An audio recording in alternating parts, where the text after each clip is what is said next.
দোয়া কুনুত ছাড়া কি ভিতরের নামাজ হবে? কেউ যদি নামাজে দোয়া মাসুরা না পড়ে তার নামাজ হবে কিনা? খাটের উপর নামাজ পড়া যাবে কিনা? কাঁচা পেঁয়াজ রসুন খাওয়া জায়েজ আছে কিনা? গীবতকারী আত্মীয়ের সাথে সম্পর্ক না রাখলে কি গুনাহ হবে? ফজরের নামাজের পর ঘুমানোর শরীয়তের বিধান কি? নাপাক অবস্থায় হাদিস ইসলামের বই ধরা যাবে কিনা? যেখানে আরবি লেখা আছে। রুমে অ্যাটাচড বাথরুম থাকলে সেই রুমে নামাজ পড়লে কি নামাজ হয় না? সালাতুত তাসবিহ নামাজ জীবনে একবার হলেও পড়তে হবে একথা সত্যতা জানতে চাই। ডিভোর্স হয়ে যাওয়ার পর সাবেক স্বামীকে নিয়ে কোনো কিছু ভাবা যাবে কিনা? মহিলারা নামাজে উচ্চস্বরে কেরাত পড়তে পারবে কি না? পেঁয়াজ খেয়ে মসজিদে গেলে কি গুনাহ হবে? আইসক্রিম খাওয়া কিংবা বৃষ্টিতে ভেজার পর ঠান্ডা লেগেছে এমন কথা বললে কি শিরক হবে? হারানো টাকা কি করব? মালিককে অনেক খোঁজাখুঁজির পরেও পাই নাই। বয়সে বড় মেয়েকে বিয়ে করা যাবে কি না? মহিলারা নামাজে উচ্চস্বরে কেরাত পড়তে পারবে কি না? এটা জানতে চেয়েছেন মেঘ রহমান। আপনি মহিলারা উচ্চস্বরে নামাজে কেরাত পড়বেন না, তবে ঘরে যখন নামাজ পড়বেন রাতের নামাজগুলো গুনগুনিয়ে তারা অবশ্যই আদায় করতে পারবেন। নাপাক অবস্থায় হাদিস ইসলামের বই ধরা যাবে কিনা? যেখানে আরবি লেখা আছে ধরা যাবে, কোনো অসুবিধা নেই। কোরআনে কারীম যদি থাকে শুধু কোরআনে কারীম স্পর্শ করবেন না। এছাড়া ইসলামী বই পুস্তক সেখানে হয়তো কোনো একটা পাতায় আধা লাইন এক লাইন হয়তো আরবি লেখা আছে বা হাদিসের মূল পাঠ আছে, সেটি আপনি নাপাক অবস্থায় বা মাসিক চলা অবস্থায় ধরতে পারেন, তাতে গুনাহ হবে না পিরিয়ড অবস্থায়। এরপরে নাফি চৌধুরী আপনি জানতে চেয়েছেন সালাতুত তাসবিহ নামাজ জীবনে একবার হলেও পড়তে হবে একথা সত্যতা জানতে চাই। এ বিষয়ে একটি হাদিস পাওয়া যায়। নবী করিম সাল্লাল্লাহু আলাইহি ওয়াসাল্লাম তার চাচা আব্বাস রাদিয়াল্লাহু তাআলাকে শিক্ষা দিয়েছেন। এই হাদিসটি পাওয়া যায় এবং এই হাদিসের উপর ভিত্তি করে এবং আরো কয়েকটি হাদিসকে সামনে রেখে মুহাদ্দিসদের অনেকেই ফুকাহায়ে কেরামের অনেকেই সালাত পড়াটাকে মুস্তাহাব বলেছেন। যদিও এই হাদিস সনদের দিক থেকে আপনার বিশুদ্ধতার মানদণ্ডে উত্তীর্ণ নয় অনেক মুহাদ্দিসিনে কেরামের গবেষণা অনুপাতে, সেই জায়গা থেকে এই সমস্ত মুহাদ্দিসিনে কেরাম বলেন যে না, এটি আপনার জীবনে একবার পড়তে হবে এমন কোনো কথা নেই। নীল কাব্য জানতেছেন ডিভোর্স হয়ে যাওয়ার পর সাবেক স্বামীকে নিয়ে কোনো কিছু ভাবা যাবে কিনা? না, সাবেক স্বামীকে নিয়ে আপনার স্বামী স্ত্রী সুলভ যে সমস্ত ভাবনা আছে সে সমস্ত ভাবনা যা করা যায় হবে না। যদি মনে কখনো শয়তান আনেও সেটিকে ভোলার চেষ্টা করতে হবে। এরপরে সুইটি আহমেদ জানতে চাইছেন গীবতকারী আত্মীয়ের সাথে সম্পর্ক না রাখলে কি গুনাহ হবে? গীবতকারী আত্মীয়ের সাথে সম্পর্ক যদি কেউ না রাখেন তাহলে সেক্ষেত্রে অবশ্যই গুনাহ হবে, কারণ গীবত করার কারণে কারোর সাথে সম্পর্ক ছিন্ন করা যাবে না। তিনি অপরাধ করছেন, অপরাধীর সাথে সম্পর্ক ছিন্ন করার নির্দেশ ইসলাম দেয়নি যদি তিনি রক্ত সম্পর্কে আত্মীয় হন। হ্যাঁ, আপনি তার সাথে গীবতের মজলিসে যোগদান করবেন না, সেটিকে অ্যাভয়েড করবেন, কিন্তু সম্পর্ক ছিন্ন করা, তার সাথে যোগাযোগ না রাখা, এটা করা উচিত নয়। এটা অতিরঞ্জন হবে, বাড়াবাড়ি হবে এবং আত্মীয়তার সম্পর্ক রক্ষা করা অনেক গুরুত্বপূর্ণ বিষয় ইসলামে। শারমিন নাহার জানতে চেয়েছেন নামাজের শেষে জায়নামাজ সালাম করার এবং তাসবিহ তেলাওয়াত করতে চুমু দেওয়ার বিধান কি? নামাজ শেষে জায়নামাজকে সালাম করা কিংবা তাসবিহ, কোরআন তেলাওয়াত এগুলোকে আপনার চুমু দেওয়ার কোনো বিশেষ প্রয়োজনীয়তা নেই, বরং এগুলোকে যদি কেউ সিস্টেম মনে করেন, এগুলোকে যদি কেউ তেলাওয়াতের আদব শিষ্টাচার হিসেবে বানিয়ে নেন, নিয়ম বানিয়ে নেন, তাহলে সেটি বিদআতে পরিগণিত হবে। আমরা যে নামাজে সিজদা করলাম এটার সাথে আমাদের চুমু খাওয়ার বা এটার প্রতি শ্রদ্ধা দেখানোর মতো কিছুই নেই।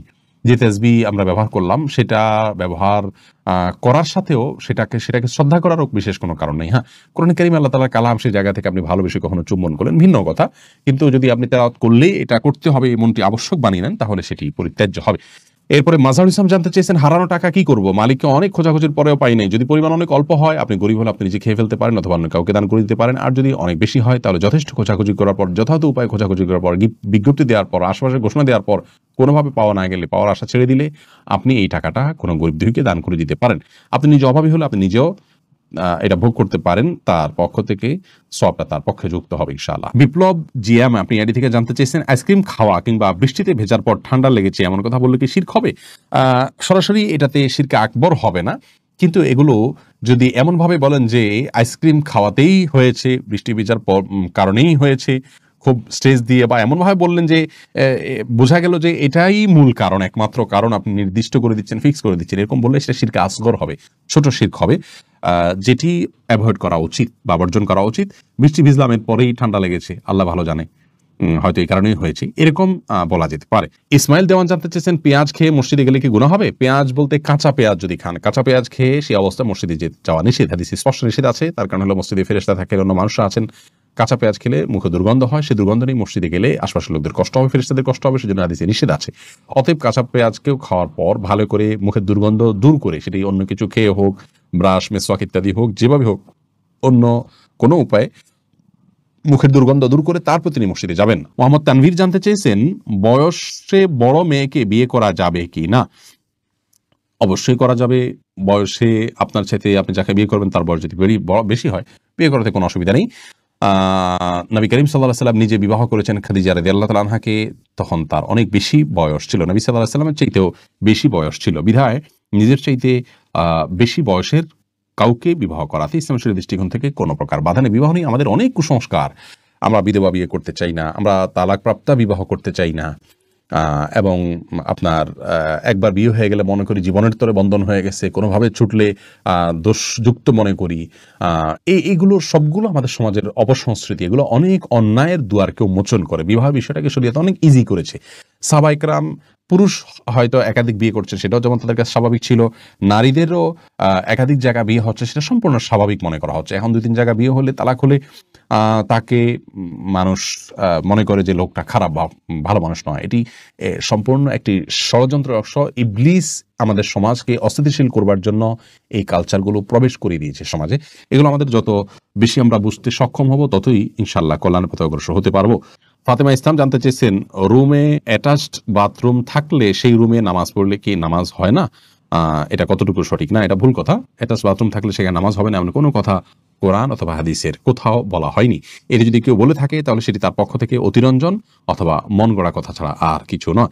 এমডি ওমর ফারুক জানতে চেয়েছেন, ফজরের নামাজের পর ঘুমানো শরীয়তের বিধান কি? এটি জায়েজ আছে, তবে অনুত্তম কাজ। নবী করিম সাল্লাল্লাহু আলাইহি ওয়াসাল্লাম দোয়া করেছেন, আল্লাহুম্মা বারিক লি উম্মতি ফি বুকুরিহা, আল্লাহ আমার উম্মতের জন্য সকালের সময়টাতে আপনি বরকত দান করুন।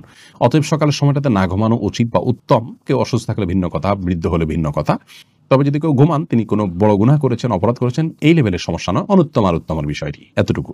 তাছাড়া নবী সাল্লাল্লাহু আলাইহি ওয়াসাল্লাম সকালে ঘুমাতেন না কখনো, সেজন্য এটি সুন্নাতের খেলাফ। কাঁচা পেঁয়াজ রসুন খাওয়া জায়েজ আছে কিনা রাসেল জানতে চেয়েছেন। জি, অবশ্যই কাঁচা পেঁয়াজ রসুন খাওয়া জায়েজ আছে। কাঁচা পেঁয়াজ রসুন খেলে গুনাহ হবে না, তবে কাঁচা পেঁয়াজ বা রসুন খেয়ে মসজিদে যাবেন না। কাঁচা পেঁয়াজ রসুন খাওয়ার পরে মুখের দুর্গন্ধ দূর করে তারপর মসজিদে যাবেন। জান্নাতুল ফেরদাউস আপনি জানতে চেয়েছেন, খাটের উপর নামাজ পড়া যাবে কিনা? জি, অবশ্যই যাবে। খাটের উপর নামাজ পড়াতে কোনো অসুবিধা নেই। অনেকে মনে করেন যে খাটের উপরে বা বিছানা চাদর উপর নামাজ পড়া যেন বিছানা চাদর ধোয়া থাকে, পরিষ্কার থাকে, নাপাক দেখা না যায়, কোনো নাপাকের আলামত না থাকে, তাহলে সেখানে সালাত আদায় করতে কোনো অসুবিধা নেই। সিরতাজ আন্নি আপনি জানতে চেয়েছেন, কেউ যদি নামাজে দোয়া মাসুরা না পড়ে তার নামাজ হবে কিনা? হয়ে যাবে। দোয়া মাসুরা পড়া এটা ফরজ বা ওয়াজিব নয়। রাকিবুল ইসলাম জানতে চেয়েছেন, দোয়া কুনুত ছাড়া কি ভিতরের নামাজ হবে? হলে তা দেখুন, দোয়া কুনুত এটি ভিতরের জন্য ওয়াজিব। অনেক উলামা ইকরাম এটিকে সুন্নাহ বলেছেন, যেমন আরবিয়ান স্কলাররা, সৌদি উলামা ইকরাম এটিকে সুন্নাহ বলেছেন। তো সাধারণ এবং স্বাভাবিক অবস্থাতে ভিতরের নামাজ এটিতে দোয়া কুনুত পড়া উচিত, এবং কোনো কারণ ছাড়া দোয়া কুনুত ছাড়া নামাজ পড়া উচিত নয়। হ্যাঁ, কেউ মুসলিম হলেন, তিনি জানেন না, তাহলে তার জন্য জায়েজ আছে। বিকল্প হিসাবে তিনি যে কোনো দোয়া ওই জায়গায় দাঁড়িয়ে করলেন আল্লাহর কাছে, তাতে ইনশাআল্লাহ বিদিনিল্লাহ তার ভিতরের সালাত আদায় হয়ে যাবে, কিন্তু এটাকে নিয়ম বানিয়ে নেওয়া উচিত নয়।